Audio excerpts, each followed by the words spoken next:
తెలుగువారి number 1 choice Telugu matrimony. Good morning. Details చూద్దాం.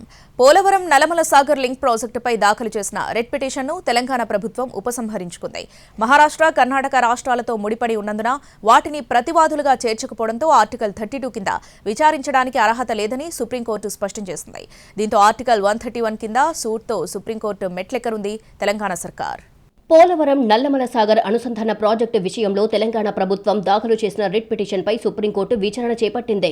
ఈ అంశం తెలుగు రాష్ట్రాలే కాదు, మహారాష్ట్ర, కర్ణాటకలతో ముడిపడి ఉన్నందున ఆర్టికల్ 32 కింద కాకుండా ఆర్టికల్ 131 కింద సివిల్ సూట్ రూపంలో పిటిషన్ వేయాలని ధర్మాసనం సూచించింది. సుప్రీంకోర్టు సూచన మేరకు రిట్ పిటిషన్ను ఉపసంహరించుకుంది తెలంగాణ ప్రభుత్వం. సుప్రీంకోర్టులో విచారణకు తెలంగాణ ఇరిగేషన్ మంత్రి ఉత్తమ్ కుమార్ రెడ్డి స్వయంగా హాజరయ్యారు. రిట్ పిటిషన్ డిస్పోజ్ కావడంతో 1-2 రోజుల్లో సివిల్ సూట్ దాఖలు చేస్తామని ఉత్తమ్ స్పష్టం చేశారు. ఆర్టికల్ 131 కింద సివిల్ సూట్ ఫైల్ చేస్తామన్నారు. ఏపీ ప్రభుత్వం నిర్మించతలపెట్టిన పోలవరం నల్లమల సాగర్ ప్రాజెక్టును అడ్డుకునేందుకు అన్ని రకాల ప్రయత్నాలు చేస్తామని స్పష్టం చేశారు. తెలుగు రాష్ట్రాల మధ్య జల వివాదాలు చర్చల ద్వారా పరిష్కారం కావాలి అన్న వాదనలను తాము అంగీకరిస్తామని, అదే సమయంలో అనుమతులు లేని ప్రాజెక్టులను ఆపడానికి న్యాయపరమైన చర్యలు తప్పవన్నారు. కృష్ణా, గోదావరి జలాల్లో తెలంగాణ వాటాను కాపాడుకుంటామని ఉత్తమ్ కుమార్ తేల్చి చెప్పారు. ఈరోజు సుప్రీంకోర్టులో మా అబ్జెక్షన్స్ పోలవరం నల్లమల సాగర్ ప్రాజెక్ట్కి తెలియజేశాము. సుప్రీంకోర్టు హెస్ అడ్వైజ్డ్ దట్ మీరు ఆర్టికల్ 32 ఆఫ్ ద కాన్స్టిట్యూషన్ కింద మా ముందుకు వచ్చారు.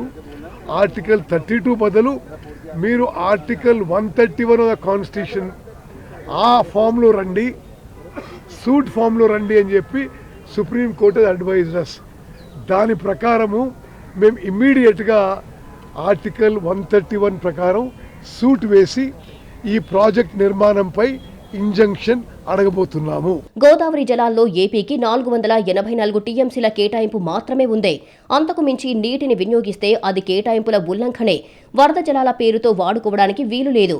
పోలవరం ప్రాజెక్టులు అనేక ఉల్లంఘనలు ఉన్నాయి. స్టాప్ వర్క్ ఆర్డర్ను కూడా అమలు చేయడం లేదని ఉత్తమ్ కుమార్ రెడ్డి చెప్పారు. అనుమతులు లేకపోయినా పోలవరం నల్లమల సాగర్ పనులు చేస్తున్నారని ఉత్తమ్ కుమార్ రెడ్డి మండిపడ్డారు. ఏపీ ప్రభుత్వం చెప్పిందొకటి, చేసేది ఒకటన్నారు మంత్రి ఉత్తమ్ కుమార్ రెడ్డి.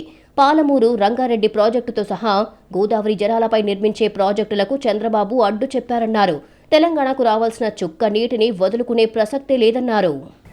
చంద్రబాబు నాయుడు గారు మాట్లాడింది నేను చూసిన, కానీ వాస్తవంగా ఈరోజు సిడబ్ల్యూసి ముందు పాలమూరు రంగారెడ్డికి ఆంధ్రప్రదేశ్ ప్రభుత్వం అబ్జెక్షన్ చెప్తుంది. కృష్ణా నదిపై అన్ని ప్రాజెక్టులు అబ్జెక్షన్ చెప్పారు. గోదావరి నదిపై అన్ని ప్రాజెక్టులు అబ్జెక్షన్ చెప్పారు.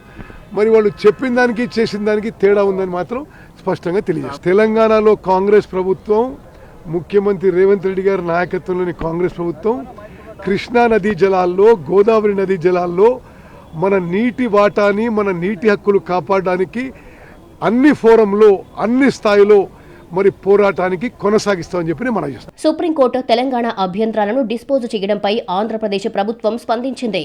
పోలవరం నల్లమల సాగర్ లింక్ ప్రాజెక్టుపై తెలంగాణ వాదనలను ఏపీ ఖండించింది.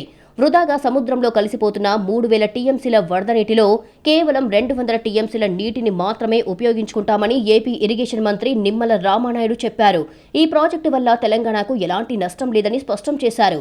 రాష్ట్ర విభజన తర్వాత తెలంగాణలో కాళేశ్వరానికి ఎలా అనుమతిచ్చారో అలాగే ఏపీలో పోలవరం నల్లమల సాగర్కి కూడా అనుమతి ఇవ్వాలని కోరారు. ఆ రోజు రాష్ట్ర విభజన జరిగిన తర్వాత కూడా కాళేశ్వరం ప్రాజెక్టుకి, గోదావరికి ఎగువన కాళేశ్వరం ప్రాజెక్టుకి రాష్ట్ర విభజన తర్వాత ఏ రకంగా అనుమతులు ఇచ్చారో అదే రకంగా పోలవరం నల్లమల సాగర్కి అనుమతులు ఇమ్మని కోరుతూ ఉన్నాం.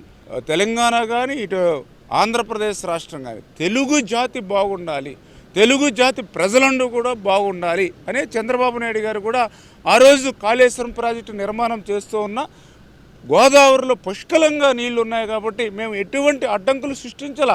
పోలవరం నల్లమల సాగర్ ప్రాజెక్టు అంశం ఇప్పుడు కొత్త మలుపు తిరిగింది. రిట్ పిటిషన్ నుంచి సివిల్ సూట్ దశకు వెళ్లనుంది.